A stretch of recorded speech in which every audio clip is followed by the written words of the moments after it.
Hey, so it's Brian, and today I want to talk about coping with emotions. I guess before we get started, hopefully this video should be in 720, so a little bit better on the video quality, and I'm hoping the lighting is a little bit better, and my camera shouldn't be adjusting its focus, so maybe this will turn out to be a little bit of a cleaner video as opposed to my previous.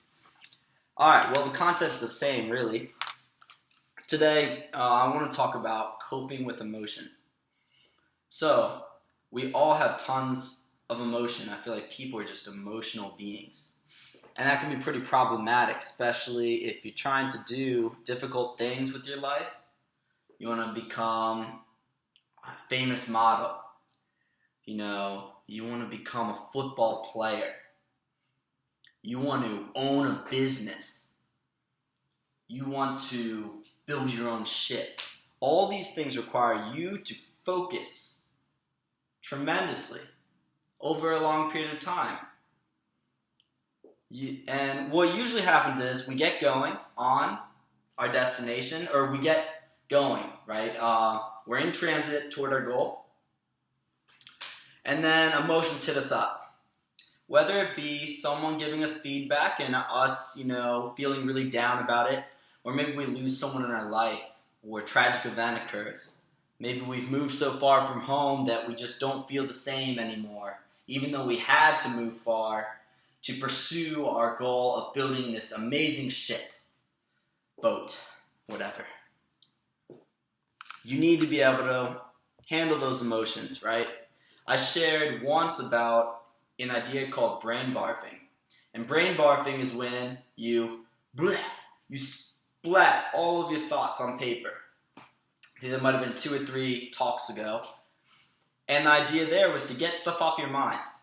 Well, it's more of a temporary fix. You can let all those things out, not think about them for a while, and you'll feel pretty good. Well, along those same lines, you can work on emotions, because emotions are definitely a distraction. You wonder why robots keep doing what they're supposed to be doing and never veer off task. Well, it's, for one thing, they don't have emotions, right? You've seen the movies where the robots almost take over the world, and it's always the point where the robot gains emotions and starts caring and feeling is when you get in trouble, because things start getting complicated. Well, let's see, was it yesterday? Yeah, so yesterday night I was feeling pretty bad. I was feeling pretty emotional, missing home. I don't know how many miles there are from Maryland to California, but it's pretty far. It's the whole United States, essentially. Not including the tip of Alaska and Hawaii and the tip of Florida, but it's essentially the whole United States. So it's a distance. Left behind friends, family, and all kinds of hobbies that I really needed certain things nearby to do, right? Enough about me. Well, I guess, I have to go into more detail. So, I guess I'm too shy to show you the paper myself. But what I started by doing was I was trying to write a poem, express my emotions. Because I find that poetry and songs and lyrics can really be powerful. So powerful on me. When the chords are playing just right. And then someone comes in with their beautiful voice and sings feelings that you also feel. Wow. It just goes right through us as people. It comes in, it doesn't go right through us, but it breaks the surface of our skin. It's no longer about the bumping beat, and we start feeling for the emotion of the music. So, I started out by writing sort of like what felt like a poem. And then I realized I just wanted to write down all my problems. I wanted to tell someone how I was feeling, and I didn't feel comfortable telling actual people, so I wrote it down. So I'll read a couple of these lines, and just to give you a feel of what's going on. I titled it Writing Away the Pain, right? Because that was the goal. I need to feel better, because I was feeling pretty crappy. It's a Saturday night. No one should feel crappy on a Saturday. So I wrote down, becoming homesick, missing the support, not knowing who to trust or who cares about me, walking boldly but crying silently. Don't know what to say to those I left behind. Don't know why I can't manage to find inner peace. What's the point of success or money? I can't always smile, and I can't always wear confidence. Okay, so those are a couple lines from this, and as I was writing these down, line by line, just real informal, fast, I'm up in my feels. I reached a point where I realized, everything I'm writing down describes, in a way, just a complaint by me, something about life that I don't like and I don't know how to cope with.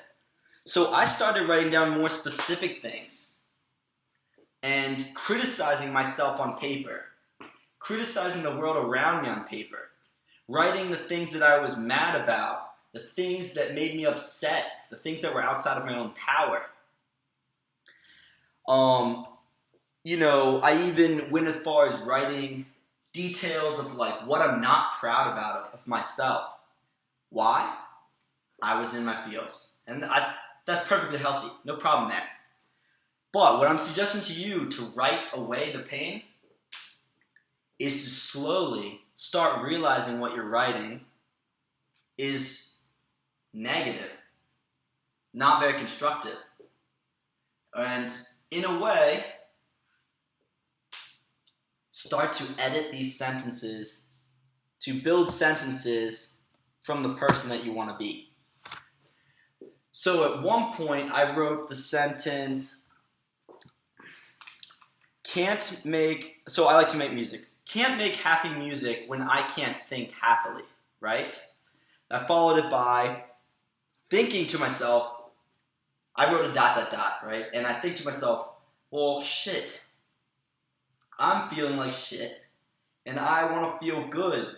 Writing all these problems down is making me realize how shitty things actually are. It might not be helping me as much as I think. So I said to myself, I'm going to write something positive. Mind you, I was in a negative mindset, and when that happens, writing something positive is not so easy. But I began small. I wrote, I can be bold. I can be bold. Have you ever done that thing where you go to someone and you want something, so you say, can I blank by blank? Can I watch the TV? And your friend goes, I don't know, can you? So, with that in mind, I changed that sentence and I said, first, I can be bold. And I thought, well, shit, anyone can be bold. I need to write something more specific. So I wrote, I will be bold. Then I thought, there's even a better way. There has to be, right? I will be bold? When will I be bold? Will it take until I'm old? Sorry, I know it sounds like speaking, speakeasy stuff, but, what is it called? Forget it. Yeah, so I first say, I can be bold. Then I say, I will be bold. And then I finally wrote down, said to myself, I am bold.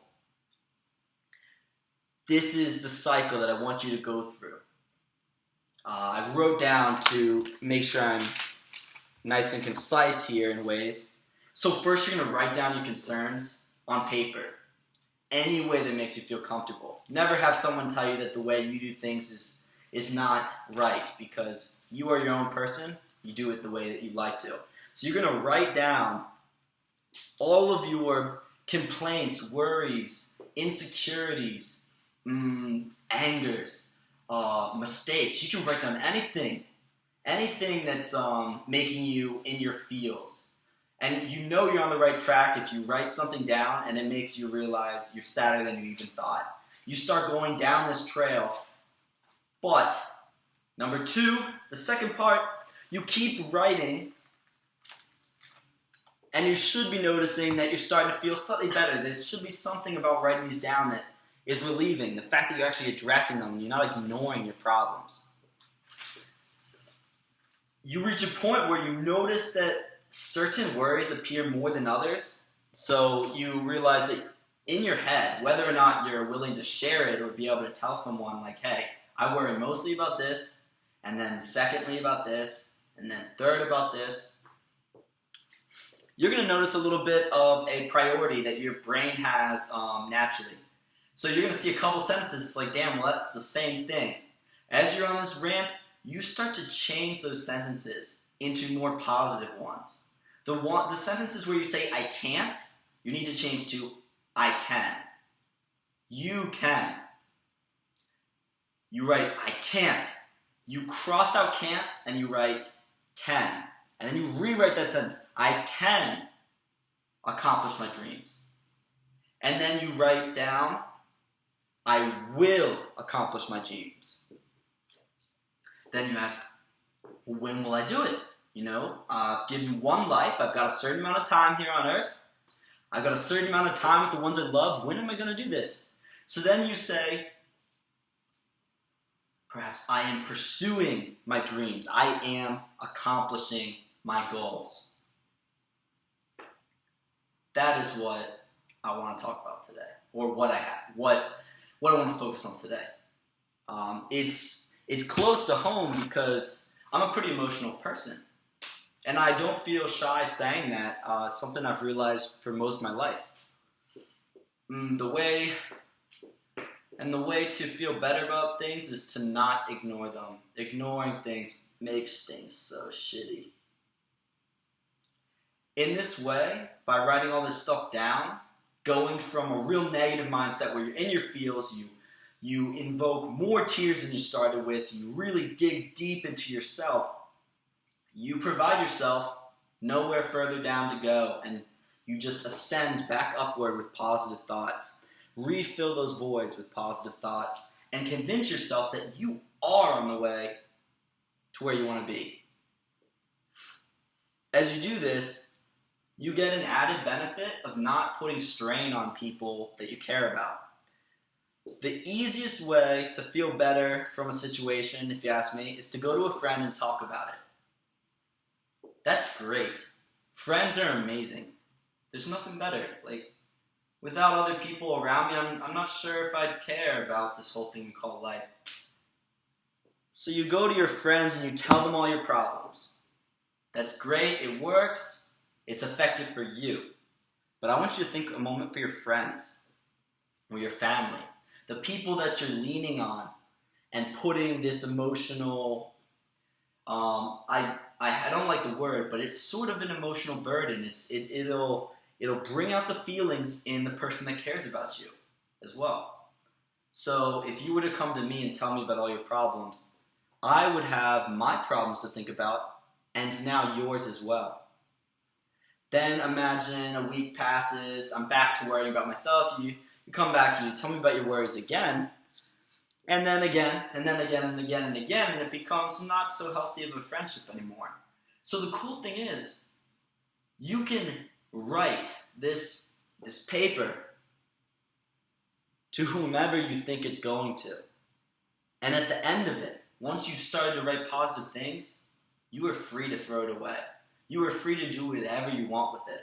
For me, I kept it around just for a little bit because I wanted, like, for the weekend, just to know that I'm changing my mindset from the negatives to the positives. Yes, I'm far from home, but I'm also very close to opportunity. And by being far from home, I'm beginning to appreciate home more than I ever have. And that is the bright light at the end of the tunnel. That I can now understand the things that I took for granted growing up in the same place. Well, I talked a hell of a lot, and I want to say have a good weekend, but unfortunately I'm putting this video up on Sunday, and I know right now on the East Coast, East United States, right, we're talking 4 p.m. So, have an awesome dinner. If you're stressed out, which probably brought you to this video, then get it out. Get it all out. Write it.